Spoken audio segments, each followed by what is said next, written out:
नमस्कार, बहुत स्वागत। और आपके साथ मैं ललित प्रजापति। बहुत तेज़ी से सोने चांदी के जो दाम हैं वो इस तरह से भूचाल मानो उनमें आया हुआ है कि एक भ्रम की स्थिति निवेशकों में बन गई है। सबसे पहले अपडेट जान लीजिए।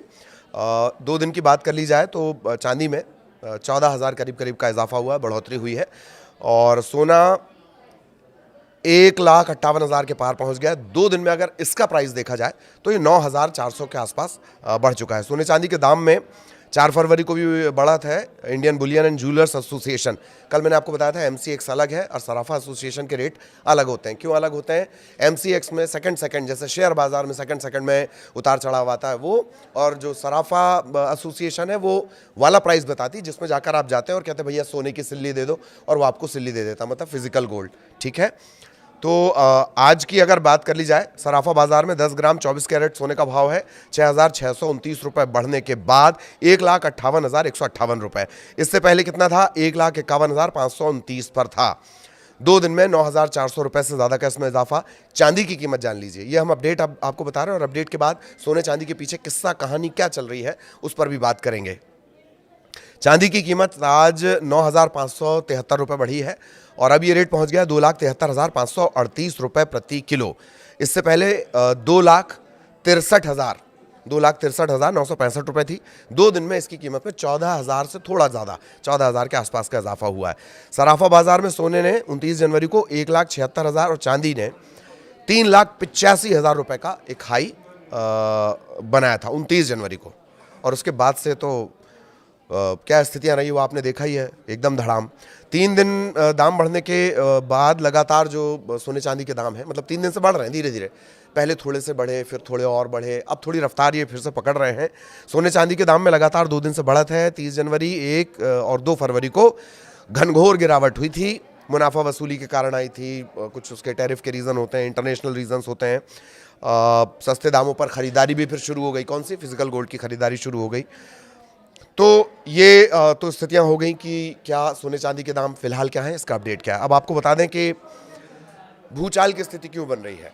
अब अगर हम इसे बाजार के हिसाब से, वायदा बाजार के हिसाब से, एमसीएक्स के हिसाब से, शेयर के हिसाब से समझने की कोशिश करें तो मोटा मोटी एक ऐतिहासिक बिकवाली, इस पर दबाव बना, लोगों ने अपने मुनाफे को बेचना शुरू किया और 9,000 करोड़ धड़ाधड़ लोगों ने निकाल लिए। बुधवार का एक घटनाक्रम।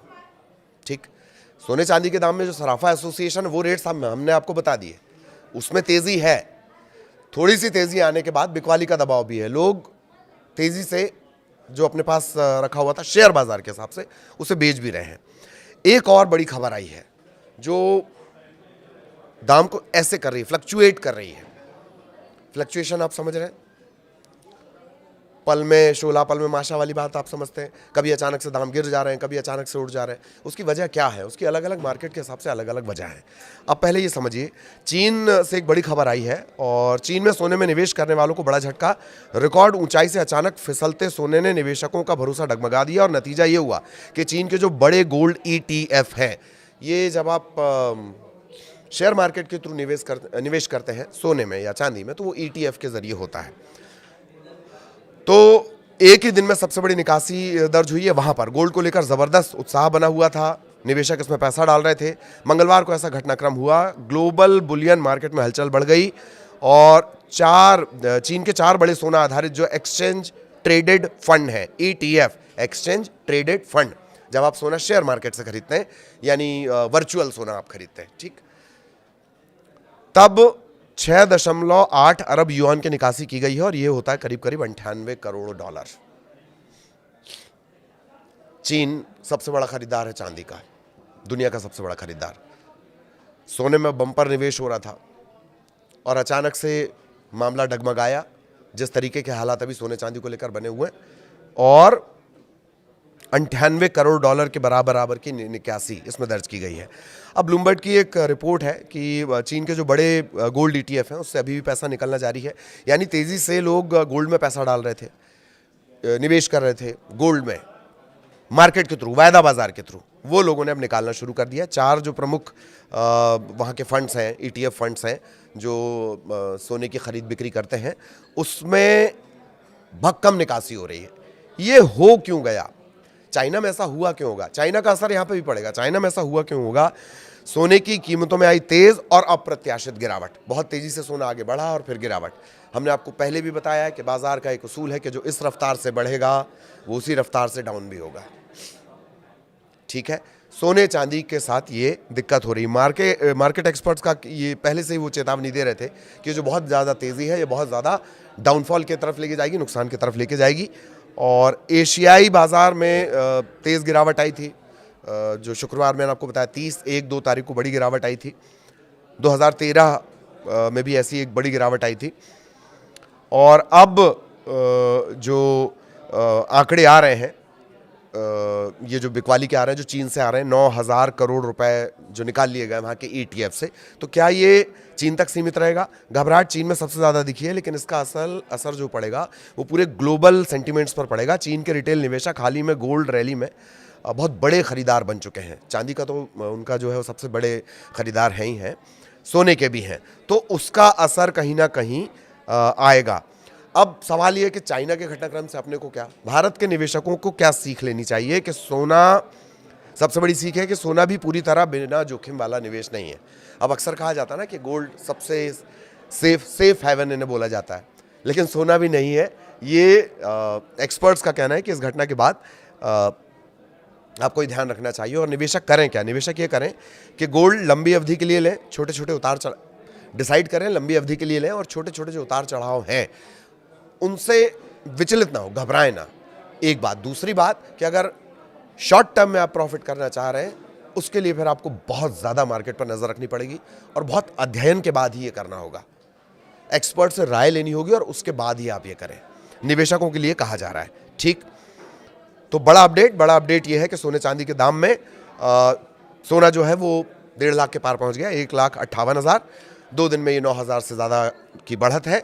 चांदी 9,578 रुपये के आसपास, 73 रुपये के आसपास बढ़ी है और ये पहुंच गई है 2,74,000 रुपये प्रति किलो। ये सोने चांदी के अभी के अपडेट है। रफ्तार धीरे धीरे पकड़ रहे हैं, सोने की रफ्तार थोड़ी ज़्यादा है, चांदी रेंग कर रिकवर कर रही है। और इस बीच पड़ोसी जो चीन है वहाँ पर 9,000 करोड़ इधर से उधर हो गए हैं। क्यों हो गए? लोगों ने ETF, गोल्ड से जो जुड़े हुए ETF थे, उससे अपना पैसा निकालना शुरू कर दिया। आगे भी सोने चांदी और बाजार के अपडेट आप तक पहुंचाएंगे। नमस्कार। ठीक है, सोने चांदी के साथ ये दिक्कत हो रही। मार्केट एक्सपर्ट्स का ये पहले से ही वो चेतावनी दे रहे थे कि जो बहुत ज़्यादा तेज़ी है ये बहुत ज़्यादा डाउनफॉल की तरफ लेके जाएगी, नुकसान की तरफ लेके जाएगी। और एशियाई बाज़ार में तेज़ गिरावट आई थी। जो शुक्रवार मैंने आपको बताया 30-1-2 तारीख को बड़ी गिरावट आई थी। 2013 में भी ऐसी एक बड़ी गिरावट आई थी। और अब जो आंकड़े आ रहे हैं, ये जो बिकवाली के आ रहे हैं, जो चीन से आ रहे हैं, 9,000 करोड़ रुपए जो निकाल लिए गए वहाँ के ETF से, तो क्या ये चीन तक सीमित रहेगा? घबराहट चीन में सबसे ज़्यादा दिखी है, लेकिन इसका असल असर जो पड़ेगा वो पूरे ग्लोबल सेंटिमेंट्स पर पड़ेगा। चीन के रिटेल निवेशक हाल ही में गोल्ड रैली में बहुत बड़े खरीदार बन चुके हैं। चांदी का तो उनका जो है वो सबसे बड़े खरीदार हैं ही हैं, सोने के भी हैं, तो उसका असर कहीं ना कहीं आएगा। अब सवाल ये है कि चाइना के घटनाक्रम से अपने को क्या, भारत के निवेशकों को क्या सीख लेनी चाहिए कि सोना, सबसे बड़ी सीख है कि सोना भी पूरी तरह बिना जोखिम वाला निवेश नहीं है। अब अक्सर कहा जाता है ना कि गोल्ड सबसे सेफ हेवन इन्हें बोला जाता है, लेकिन सोना भी नहीं है।